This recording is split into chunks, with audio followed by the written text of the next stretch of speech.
안녕하세요, 필구생가입니다. 오늘은 원래 다른 영상을 찍으려고 하다가 급하게 이것부터 찍어야겠다 싶어서 영상을 찍습니다. 영상은 뭐냐? 인천에 있는 길병원, 그러니까 가천대 길병원, 3차 병원이죠. 3차 병원에서 소아청소년과 입원을 중단했습니다. 이유는 의료진이 부족하대요. 정확히 말하면 의사가 없습니다. 여러분의 생각을 해도 웃기잖아요. 우리나라는 분명히 의사가 많은 나라예요. 우리나라는 분명히 의사가 많은 나라가 많습니다. 그것도 굉장히 실력 있는 의사들을 키워내는 나라예요. 그런데 의사가 왜 부족할까? 이유는 간단합니다. 소아청소년과가 노동력에 비해 임금이 굉장히 적어요. 소아청소년과만의 문제가 아니에요. 소아청소년과, 응급의료센터, 흉부외과 등등이 일은 굉장히 고되고 힘든데 페이가 적습니다. 의사들이 페이가 적다고 하니까 신기하죠? 안 믿기죠? 근데 실제로 맞아요. 노동시간 대비 의사는 페이가 적은 경우가 굉장히 많습니다. 물론 피한성 그리고 정치 이 정도까지는 페이가 그래도 좀 세죠. 개인병원 차릴 수도 있고 나머지가 대부분이 안 그래요. 의사라는 한 명의 전문의가 만들어지기까지 굉장히 많은 시간이 필요합니다. 여러분도 1만 시간의 법칙이라는 걸 들어봤을 거예요. 근데 한 명의 전문의가 만들어지기까지는 수만 시간이 필요합니다. 거의 10만 시간에 가까운 시간이 필요로 해요. 이건 보통 장인이 아니야. 보통 프로가 아니야. 그만큼 대우를 받는 게 당연하다는 거예요. 그쪽 사람들 생각으로도 이거는 뭘 할 수가 없어. 얼마나 노력을 하냐. 의대는 보통 정시로 가는 사람들은 8개, 6개? 뭐 4개 이렇게밖에 안 틀려요. 이렇게 주거로 공부해서 의대를 가고 의대에서 6년간 공부를 합니다. 주거로 공부해서 국시를 보고요. 국시 보고 인턴을 하고 그 다음에 전공의 레지던트를 하고 그 다음 보드 시험을 보고 보드를 따면 전문의가 되는 겁니다. 이렇게 말해봤자 의사가 아닌 제가 말해봤자 뭐 모르겠죠. 그래서 가까운 의사하고 통화를 했습니다. 인터뷰를 했어요. 들어보시죠. 네, 안녕하세요, 선생님. 안녕하세요.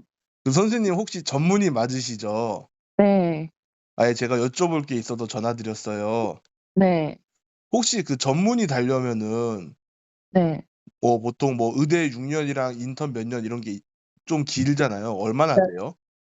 보통 고등학교 졸업하고 대학을 딱 오잖아요. 네네. 그러면은 이제 의예과를 2년 하고요. 네. 그다음에 본과를 4년서 총 6년을 해요. 네네. 그런 다음에 그냥 여자인 경우에는 그냥 그다음에 인턴을 바로 1년을 하고 그다음에 레지던트는 4년을 합니다. 근데 일부의 과는 뭐 3년인 과도 있다고 해요.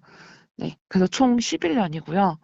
그러고 남자들 같은 경우는 3년 좀 넘게의 군 생활이 필요합니다. 그러니까 남자는 총 14년 조금 넘게 걸리는 거고요. 전문의까지 다 끝나고 여자는 11년 정도? 그냥 쉬지 않고 했을 때 그 정도 시간이 소요되는 것 같아요. 그러면 국시는 언제 보는 거예요? 국시는 이제 6년, 그 본과 4학년 말에 인턴 들어가기 직전에 봐요. 그럼 국시 보고 인턴을 하고 네, 전공의 레지던트를 한 다음에 네. 그 그다음에 전문 시험을 보죠. 보드를 또 따로 따야 되는 거잖아요. 네. 레지던트 4년 차 때 또 겨울에 그 시험을 보죠. 전문의 시험을. 정말 엄청나게 많은 시간과 노력이 필요로 하네요. 네. 그러면은 선생님도 그 인턴이랑 레지던트는 3차 병원에서 하셨잖아요. 네. 그러면 그 3차 병원에서 보통 근무할 때 뭐 힘들었거나 또 얼마나 근무했는지 알 수 있을까요? 보통 하루 몇 시간씩 근무 이런 거? 그때는 지금은 뭐 전공이 뭐 80시간법 뭐 이런 게 있다고 하는데 뭐 없어진지 모르겠는데 중간에 그런 게 생겼었다고 하는데 저희 때는 그런 게 없어서 그냥 하라면 하고 했는데 그냥 거의 뭐 그러니까 퐁당퐁당이라고 하거든요. 당직인 거를 당이라고 하고 퐁이 인제 오프가 있는 날인데 보통 오프라고 생각하면은 하루 전체를 쉰다고 생각을 하더라고요. 근데 그게 아니라 오프는 그냥 정규 일 한 6시 오후 6 시까지 끝나고 새벽까지 쉴 수 있는 시간을 그냥 오프라고 해요. 당직 콜을 안 받고.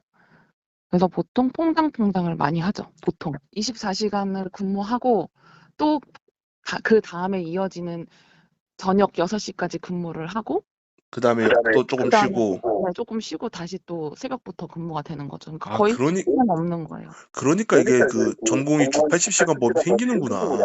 그쵸. 근데 꼭 그런 건 아니고 또 당직이 더 많을 때도 있고 또 당직이 더 없을 때도 있고 그거는 또 다르긴 해요.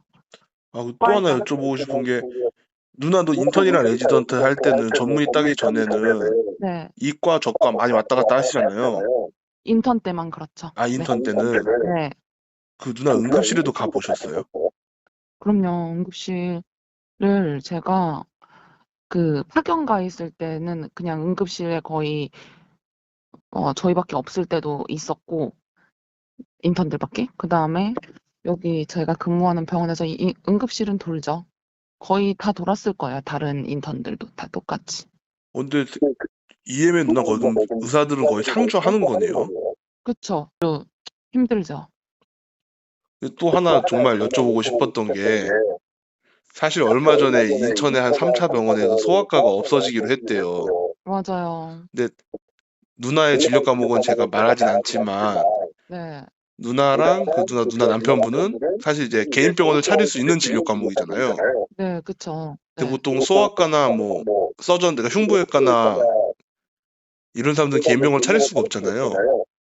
아니, 차릴 수는 있는데, 뭐라 그래야 되지? 개원은 할 수 있는데, 소아과 같은 경우는 진짜 많이 힘들 거예요. 그러니까 약간 육체 노동이면서 감정 노동? 약간 그럴 거예요. 그렇죠. 애기들을 그런 상대해야 엄마들도 되니까. 상대해야 되고. 근데 이게 사실 굉장히 실례되는 질문일 수 있는데 이 금액은 저만 알고 있을 거예요.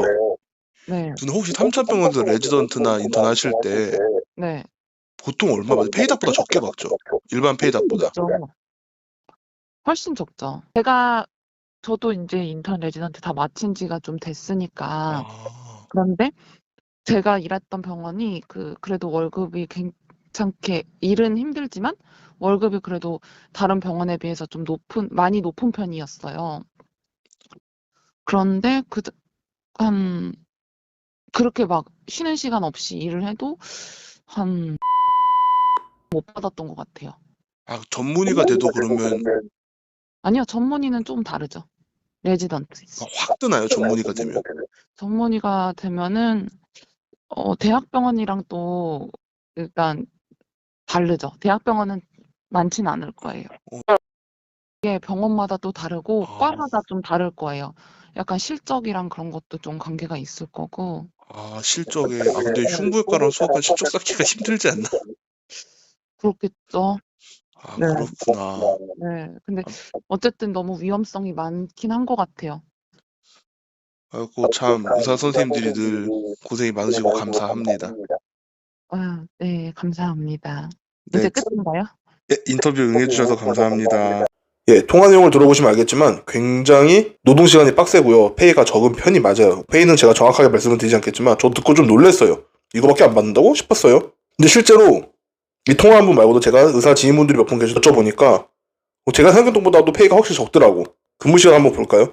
전공의가 지금은 법 때문에 주 80시간을 하는데 원래 주 100시간 넘기라는 경우가 허다했어요. 하루 24시간 중에도 평균을 내면 하루에서 2~3시간밖에 못 자는 경우가 허다했습니다. 너무 일을 많이 해서 너무 심할 정도로 과로를 해서 법으로 주 80시간을 정한 겁니다. 지금 주 52시간 한데도 일하기 싫다고 찡찡거리고 힘들다고 찡찡거리는 새끼들이 굉장히 고되고 굉장히 숭고한 일을 주 80시간을 하고 나서도 돈을 받는 게 많이 번다고 느끼면 그거는 사상의 문제가 있는 거 아니에요. 그냥 지능의 문제가 있는 겁니다. 전 정부에서 의사분들을 굉장히 적폐처럼 몰았어요. 근데 적폐가 아니죠. 내 생명과 내 건강을 지켜주는 분들이에요. 이분도 폐해가 있어야죠. 의사분들이 굉장히 뛰어난 게 맞아요. 굉장히 착한 사람들이 맞아요. 근데 당신이랑 똑같은 사람이라니까? 왜 의사분들에게 말도 안 되는 도덕적 관념을 원합니까? 의사분들은 돈 좋아하면 안 돼요? 근데 그 사람들이 잘못했어요? 그 사람들은 뭐 태어날 때부터 사람 살리는 게 정상이랍니까? 그게 의무래요? 인무래요? 아니에요. 그 사람들도 결국엔 사람입니다. 물론 종종 아주 종종 돈 대신 사람 생명을 더 귀하게 생각하는 사람들이 있을 거예요. 그런 사람들이 디폴트가 아니라니까? 대부분의 사람들은 본인이 노동을 하고 본인의 재능을 발현해서 부가가치를 창출해갖고 돈을 버는 게 너무나도 당연한 일. 근데 이게 적폐같이 느껴진다고? 그런 생각들을 갖고 있는 사람들이 많아지면요. 여러분들이 사고가 나거나 다쳐서 병원을 갔을 때 의사분들을 포함한 의료진이 아니라 고양이가 여러분들을 맞이해 줄 겁니다. 굉장히 기분 좋겠네요. 이쁜 양이 보고.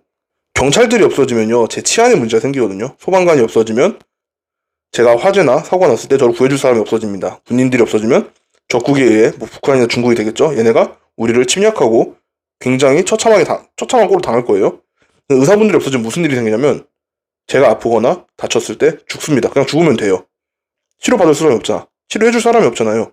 지금까지 제 얘기를 들었음에도 그래도 어떻게 사람 생명 앞에 돈 얘기를 꺼내냐라면서 뭐 그런 생각이 머리에 박혀있다. 제가 보통 영상에서 해결책을 안 드리는데 해결책을 딱 드릴게요. 여러분의 마음에도 안식처가 있고 나한테도 편하고 의사분들도 편해질 수 있는 방법. 저는 아프면 병원을 갑니다. 그리고 돈을 합당하게 지불해요.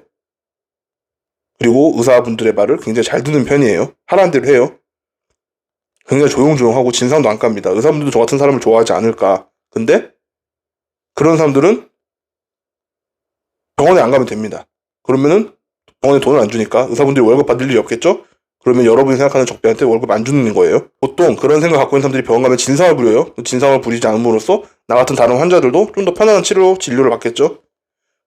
그러니까 셋이 모두가 위임이 될 수 있습니다. 만약 그런 생각이 여러분을 꽉 차고 있다면 병원 가지 마세요. 그냥 여러분들이 생각했을 때 적배인 의사를 왜 만납니까? 그냥 병원 가지 마시고 혼자 집에서 끙끙 앓다가 돌아가시거나 그래도 그게 싫으면 뭐침 맞으시거나 뜸 들이시거나 뭐 부항도 뜨시고 사슴뿔도 좀 갈아 드시고 그렇게 하시면 됩니다.